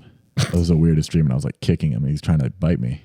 Like he wouldn't stop. He was really aggressive and I kept kicking him. He kept coming back at me. So I didn't really try to interpret that too much, but it really sticked in my head since then. I woke up. I'm like, damn, that duck was son of a bitch. He kept coming out of nowhere. What a fucking duck. Yeah. He was like, why was he trying to fucking bite me so much? He was bastard. Yeah. It's all quite a bit to look into, to be honest. Yeah. Probably wouldn't. Too much thinking. Do too much I'm just a interpretation of that either. bodybuilder. Too much thinking. Latian Emperor, what advice you can give me before hopping on? I would just say do your research. Do your research. Take it easy. Don't rush into it. Get your blood work done. Have your AIs, your Novadex, whatever you need, just in case anything goes wrong. And always have more than what you need regarding like your AIs and stuff to help lower side effects. That's what I would say. And do a lot of research. Like talk to someone that knows what they're doing. If you can have someone that has that knows what they're doing, it helps so much. Yeah. Versus just jumping right in. I so agree. People don't understand how easy it is to go online and do research. They don't want to do it. Mm-hmm. It's really easy. It's very easy now that we have a search bar. Yeah. If you're going to risk, your health, your mental state, potential side effects, you might as well spend a little bit of time every day to research and how to avoid that or learn about something. Yeah. That's how I learned research. A lot of it. Like you have to really, this is your life. You have to really be serious about it. Like your homework, you're doing your homework. You want to be a bodybuilder, you want to take steroids, you're going to have to learn how to take them. Or you could just pay a coach and he'll tell you exactly what to take, but you'll never really learn it. Plus, you don't ever know if it's credible enough. Yeah, like here, take this. There's a lot of coaches that will just feed you something and then not like, even really check your blood work properly. Yeah, take this, that, you're good to go. And I think it's way better to learn it all yourself. At least try to. I agree with that. Yep. Pat with a Gat says, once you did your first show, what was the plan to come back better for the next show? So this guy's about to do his first show. Yeah, I plan on it later this year. If everything like with my knee and everything goes right, I definitely want to do that. But I've never done one. So I can't really answer that. Bro, you're going to fucking kill it, man. But I really do want to compete and I want to see what I could, bring to the table. I think you're going to bring a lot. Yeah. I can't wait to see how much you grow I'm not through this DECA cycle. I'm not going to say what I'm going to bring or what's going to happen. I'm just going to do it. And once I do it, that's that. I'll be cheering you on the whole time, bro. Hell yeah.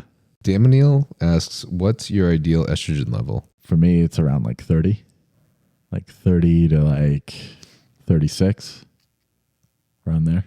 I like it that range. Sometimes even higher. Because that's when my sex drive's the best and my mood is the best. And my body works the best. And I feel the best. If it gets too high, then bloating, acne, that kind of thing. If it's too low, joint pain, depression, like no sex drive, like lack of emotions. So I feel like around most people 30 to 40, maybe more. Sensitive E2 test around there. What is yours? I'd say the same, probably around 30, smack dab in the middle of the reference range. You said you have low usually though. Low. I normally have low because of what I had been taking. How does that feel? Like having that low estrogen all the time? Like the exact same thing you said, just joints hurt, cloudy, like I'm not even really there, lack of emotions, no sex drive. No sex drive. At all. At all. Yeah. It's like crazy. It's like, it's a bodybuilder. Why would you put yourself through that? You think about it, but like it's like... What, to look shredded for some pictures or videos? Yeah, it's like sometimes you're like, well, got to do whatever it takes. Like you're in that mindset sometimes, It is. Like even if you feel like shit, you're like, fuck it. Some people, some kids, and this is me before, like we just don't even give a shit about their lives, their future lives. They just are in so much mental pain right now and they just want to become something of themselves because they feel like they can't amount to anything, or someone made them feel like they couldn't amount to anything, that they'll do anything that they can to just become someone or become something. So even if it just means not giving a fuck about what happens to them later in life and then starting steroids to become, huge and as jacked and whatever, they'll fucking do it. Yeah, I definitely relate. I've experienced that too. Same. I've had that same exact mindset that I'm just going to throw everything on the table and fuck what happens later on. And that's not always the best way to do things. I don't think it's the best now either, looking with the hindsight. So hopefully this will help anyone out there wondering about whether or not they want to take their first steroid cycle. Yeah. Maybe to just contemplate the future a little bit more than because steroids are not. Steroids are a very short-term choice. You want it now. You want it fast. Mm-hmm. And just ask yourself, is this really what you want to do? Right. Yeah. That's what I tell people. You have to be 150% sure that this is what you want to do. Mm-hmm. If not, it's not for you. Don't do it. And that's when issues happen. Yeah. Yeah. I do generally agree with the whole like trying to wait until you maximize your potential. I really do feel like that makes a big difference. Because that way you've spent all that time without wasting anything regarding androgen receptor or tolerance, building as much mass as possible. Then you're fucking huge. Then you decide to only add PEDs simply to get super physiological, to get above your potential. Bro, you'll be the craziest motherfucker around. Yeah, that's right. If I would just say, get your diet down, your training down. Get that down, know what works for you. Mm-hmm. And then that's when you'll have the best results. You know? Right. That's like the best advice I can give anyone. Mm-hmm. And start leaner. Don't start fatter. Yeah. Or more weight, because you're not even going to really see what the hell's going on. I personally did 10 years. I did over 10 years of lifting and consistent working out and bodybuilding, and also about 10 years of like consistent diet experimenting, and also trying to count my macros before I started PEDs. And I still feel like I had more I probably could have grown before I started PEDs. I still feel like that. I think I wasn't the biggest because a lot of those 10 years was me cutting because I started fat. It wasn't me bulking. Yeah. So it's like, those 10 years wasn't me gaining mass. It was me trying to just look better with a better body composition. Yeah. But I still had 10 years under the bar. So even then, I still feel like I could have done more. You know what I mean? So for anyone that's like 6 months into lifting and wants to start PEDs, I would say just contemplate what you want to look like at the end. Yeah. Contemplate what you want at the end. That's right. Think about it. Really think long and hard. Is this something that I want to do? And what is my outcome of this? How do I want to look? Yeah. Be realistic. Seal Gabe too, if he will show us his Johnson. Typical Dtren question. Maybe one day. Maybe one day I'll accidentally get like leaked or something. A Dropbox on accident. I won't be me. So you never know. But probably not anytime soon. Kenneth Lee 1223. How do you stay lean and gain muscle at the same time? That's kind of hard to do. That's so hard. It's really not even possible unless you're using a lot of drugs. And at that point, And even then, when you're using a lot of drugs, I don't feel like the quality of muscle gained by staying lean is really that quality muscle. I think a lot of it has saturation of the drugs. Yeah. But then you come off the drugs and you're going to still lose the majority of it. I would say the common bulking cutting cycles are the best thing to do. I noticed I put the most on when I actually did a dirty bulk, like when I actually just ate everything. Whoa. Like everything inside, like not like straight up, like just like shit all the time, but like I was eating high protein, high fat, high carbs, which isn't healthy, but I would just go at it, or like gallon of milk or something, and that's when I put on the most muscle. And I did put on fat too, but you think about it, it's a lot easier to lose fat than it is to gain muscle. This is true. Yeah. So you kind of have to not be afraid to go through that period where you're not going to look the best, to gain that mass, and then refine it. Because that's what it is. It's gaining mass, refining, gaining mass, refining. It's not refining and gaining mass at the same time.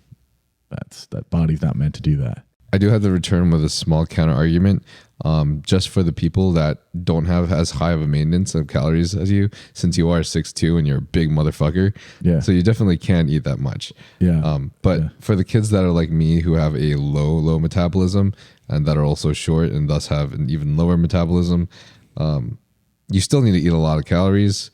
But I think for us, maybe it's a little bit smarter for us to be a little bit more tactical about the kind of calories that we're putting in our body and just how much. Yeah. How much do you eat a day on average? My calorie count is actually It's very, very low, especially because I was cutting for the last 3 years. For Right like now, I'm consuming 2,000 calories. For a common mass gaining phase, what would you do? For a common mass gaining phase, I would probably increase this 2,000 calories up to reverse to about 2,400, 2,500. And I would try to see if I can get my body to maintain around that amount, because it should technically be able to maintain closer to that. And then I'd probably add about 200 calories on top of that. Yeah. I actually don't eat as much as you probably think I do. I probably eat around 3,200, 35. 32 to 35. Okay. Yeah. And I've never needed to really go much higher than that to gain a lot of size. That sounds like it makes sense. Yeah. Like some guys can eat 5,000, 7,000, 6,000. Yeah, crazy like, guys. I'm 190 pounds. No, I was someone that I put on weight very easily, even when I eat like 2 or 3 meals a day. Like that's it. And I've never really had to eat a lot of portion of food, but I'm trying to improve on that. I feel like I'm someone I need to eat more in order to gain the muscle. You know, I feel like that's just how I am. But I have trouble getting it. Getting the calories in? Yeah, the right amount. I feel like my body needs even more than what I give it. Oh, whoa. Yeah, I feel like I undereat a lot. I'm sure that happens too whenever we're running certain cycles. The calorie requirement in order to grow definitely increases substantially. Yeah. So I'm very excited for that, bro. Yeah. I'm excited, dude. I'll be excited too. We're going to bulk together. I want to see how much bigger, how much more mass you can get and what you can do different, you know? Yeah. It's always great to see that. See you up on that fucking Olympia stage, bro. Fuck. That would be great. that was my dream, one of my dreams. Me too. When I was 18, I was like, I want to be like Arnold on the Olympia stage. We still will. Yeah, I believe it. Many, many years to go. Yeah. Sorry. Frankie Sita asks, TRT and fertility, Clomid/HCG, or... Do you have an answer for that? I have an answer for that. Fertility, I would say TRT and maybe HCG or HMG. Like a certain amount that doesn't affect your estrogen in a negative way, like too high. That's what I would say for TRT. But I've never really done fertility stuff that much, so I might not be the best person to ask regarding that. So fertility, I would advise, I've done my research in fertility because I really care about that, and I know I have fertility issues even when I was younger, so I'm trying to stay on top of it perfectly. So I do an HCG cycle as recommended by a lot of HRT clinics at 3 months on HCG and then 3 to 5 months off of it, and continuously doing that cycle consistently as you are on TRT. That will help consistently keep up your gonads, and then whenever you decide to make a baby, little mini Frankie, then you jump off of TRT at least to an extent, and then jump back on HCG and try to reproduce those swimmers. And also, if you decide to jump off of TRT completely, especially if you decide to make babies and just completely quit the TRT to really, really bring back your fertility, then HCG and enclomiphene is a very effective combination together that will help bring back fertility. Clomid is kind of like enclomiphene. You can research the difference between them. There's some research papers that shows the difference. The difference isn't very substantial. Eslo asks, what do you recommend I take while coming off a 6-month cycle of test and deca? A 6-month cycle? A 6-month cycle? That's a long cycle. That's a long fucking cycle, bro. That's quite, yeah. That's a long cycle. He said, what do you recommend taking after that? Like for fertility or just in general? Like another cycle after that? What do you recommend I take while coming off a 6-month cycle of test and deca? I guess he's referring to fertility, but I'm assuming, maybe. Deca is one of the worst ones to take while going back to natty because it stays in your system for a long time. For a long ass time. So I would just recommend what you just said, the HCG and clomiphene. Yeah. Yeah. I would too. If you're coming off test completely. Give it some time. Otherwise, I would honestly just come off the deca and commit to TRT personally. Yeah, or stay on TRT for a little while, like, I don't know, a few months, and then come off that. and then try it. Try the Wait till estrogen and clomiphene. That deca is out of your system for good, and most of the metabolites are out. And then go for it. WSP Will asks, thoughts on competing as a 16-year-old teen? Yeah, I mean, you definitely do that. I feel like you'd have a better answer for that than me. If you're passionate about it, bro, fucking go for it. But the one thing I do have to say is that competing will tend to put a big impact on your hormones and your testosterone level. And if you're at 16 years old, your testosterone level isn't even peaking. So, like, I personally think since you're still growing, I think it's a good idea not to do any long preps at that age. Yeah. That way you can just continue to try to grow. I think that being that young, it's important for you to really focus on your growth. Yeah, let your just hormones overall do its thing. Whether or not the growth is bodybuilding or the growth is just as a fucking human being, I think it's very important for you to focus on your growth. Just that's right. Being having a good nutrition. Yeah. Tougher Cyphers. I know people talk a lot of shit to you all the time. How is your mental being on social media? Me? Yeah. I'm assuming. My mental being on social media now is really good. I feel like this guy has a great head on his shoulders. Yeah. There was times where it was challenging. Like there was times where I was really going through it and it was really affecting me. Because, it's like it basically blow up overnight, right? Really quick. Mm-hmm. Essentially a kid, 21, no experience of it, just thrown into it. Some things can just hit you out of nowhere. Like that you've never experienced. That initial fame, or people knowing who you are. It takes a while to get adjusting to. So there's times, my mental was shit. Like it was terrible. Like I was just not in a good place. But, you have to get out of that. And you got to do whatever it takes to get out of that. And that's what I was doing. I was trying to figure out something to get out of it. And over time, it's been a lot better. Because you kind of know, like, okay, you get that experience with it over time. Versus when you first start, it's all new, it's all fresh, it's all exciting. You're really reactive towards things, Mm-hmm. So now it's been really good. I've always got a lot of shit my entire life, so I've kind of been used to that. Like even without social media. So that's just something that's always been there. And my only choice is to let it affect me or keep moving on. I appreciate that piece that you said. I think that's truly what builds someone as a man. I think that's the biggest and most important thing is your mental fortitude. Yeah. Can you hold yourself? Are you neurotic or can you stay stable and still? Do you have the stillness when you need it? And I think that's something that social media can really build in a person. The perils, the traumas, the hard shit and the trials that we put us through, they fucking suck. But those are the things that build us the strength to go through things like that later down the road and make us a lot more stoic and strong of men. Yeah. So I think putting ourselves through these crazy PED cycles that have put us through crazy mental spaces, putting ourselves through social media and having hate thrown in our face, being able to deal with these things, like even if we don't do any of them in the future, I think you and I and whoever else has done things like this and experiences like this are going to be able to really handle the rest of life. Yeah. And you only have really two options.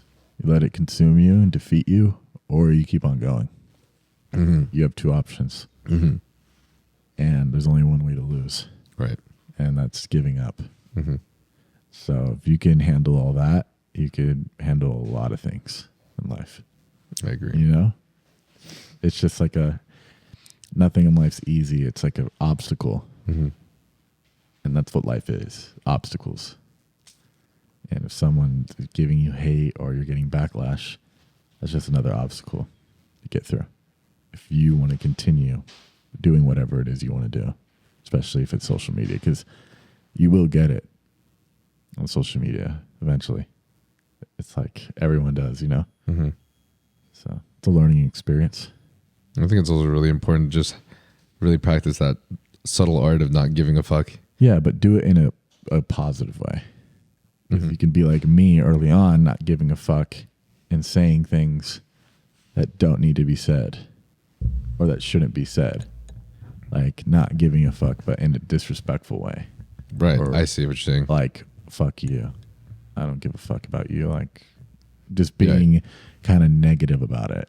I mean, more of like that will bite you in the ass. Because that's how I used to be. Like a lot of people think that's not giving a fuck. Like saying fuck you and keep going. Now that is kind of giving a fuck. Yeah. Because you're giving it attention. That's how I used to think though. That was not giving a fuck. Like I don't give a fuck who you are. I'm gonna do what I want. No, that wasn't really the greatest way to go about it. So over time I've learned that it's best to just be positive and focus on whatever you need to do, and kind of everything else just kind of brush it to the side if it's negative, Yeah. I love that, dude. Yeah. Another thing I'd like to say that I just want to chime in is it's like a theory of relativity for me, is that I like to compare my darkest times and remember my origins in order to remind myself that like this hate is literally nothing in the grand scheme of things. Things could always be worse. My best friend who passed away was a big marker for me to basically remind myself that like whatever I have going on is really nothing in the grand scheme of things.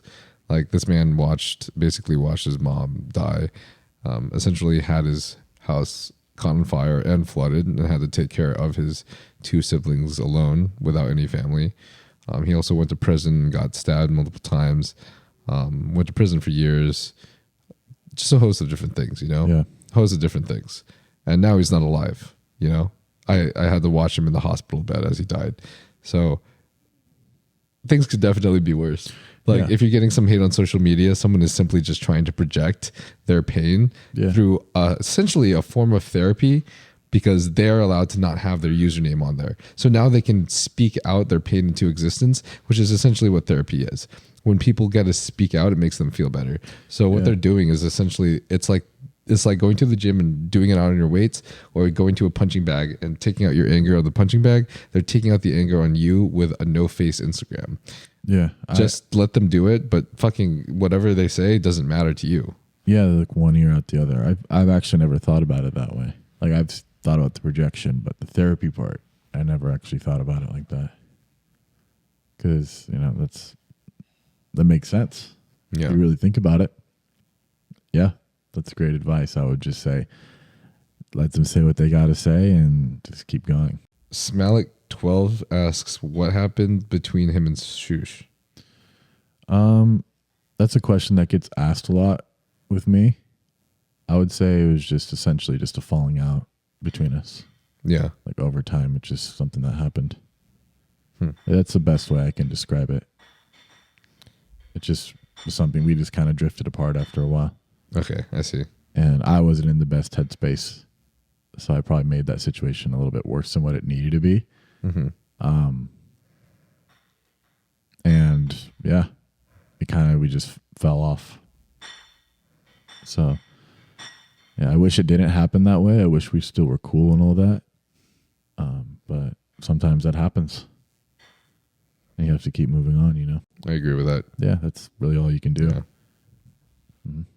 Relationships come and go. Yeah, of course. Gurner Lipscomb. How to PCT for someone with low estrogen? It's a good question. Low estrogen. You have low estrogen. Do you also have low testosterone? Is that why you have low estrogen? If he has low estrogen, that's like a typical side effect if you're running like a SARM cycle. Yeah. Or like a steroid cycle and you used way too much AI.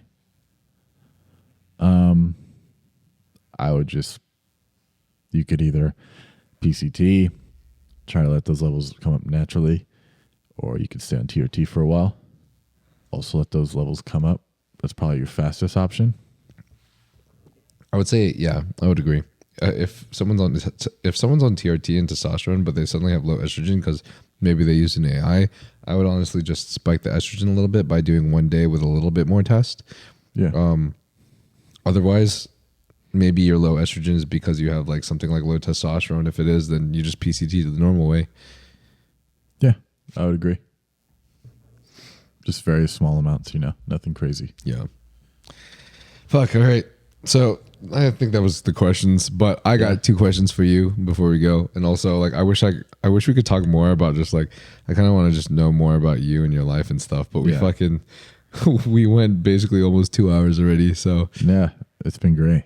So I got 2 questions that I end every podcast with. So if you were to die tomorrow, what would you do right now? I'd probably tell my parents I love them and everyone I know that I love them. And I'd probably go to the gym and get a pump. Yeah, let's go. I would go out doing what I love.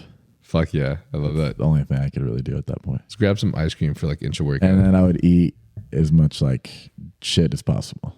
McDonald's, sushi. I'd probably get really drunk after. Yeah. Just go out having a good time. Fuck yeah, dude. Fuck yeah. Yeah. And then if you could have any power in the world, any superpower at all, man, what would it be? Someone asked me this last time. Damn, that's a really good question. Maybe immortality. Whoa. Yeah. How come? So I could see how everything changes over the years and, decades and stuff. How everything changes while still being able to live. Because death is like a huge fear in many people. Because it's going to happen. But do you fear death? Yeah. Yeah, I do. Not in the sense of like I'm scared of it every day. It's just something that I know is going to come. But it doesn't stop me from living. You know what I mean?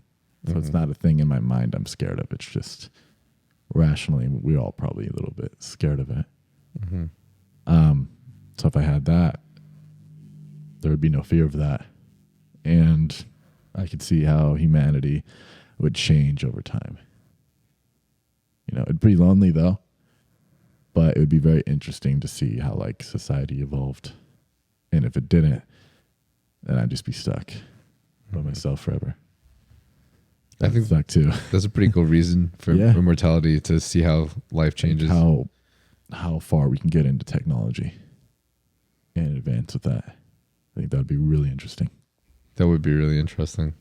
Yeah. But then somebody would be like time travel, but I like to do it that way. That's dope. Yeah. Yeah. And then I can bodybuild forever. You can bodybuild forever. Yeah, I'd be the greatest bodybuilder of all time for never have to worry about dying. And I would always beat everyone. Because then I could take everything and I would always look the best and no one could stop me. And then I would never give anyone a chance to win. That's fucking funny. That'd be pretty badass.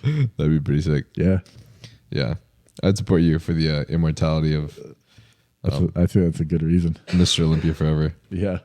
50-time Mr. Olympia. Or 500 time. 500 time. Yeah.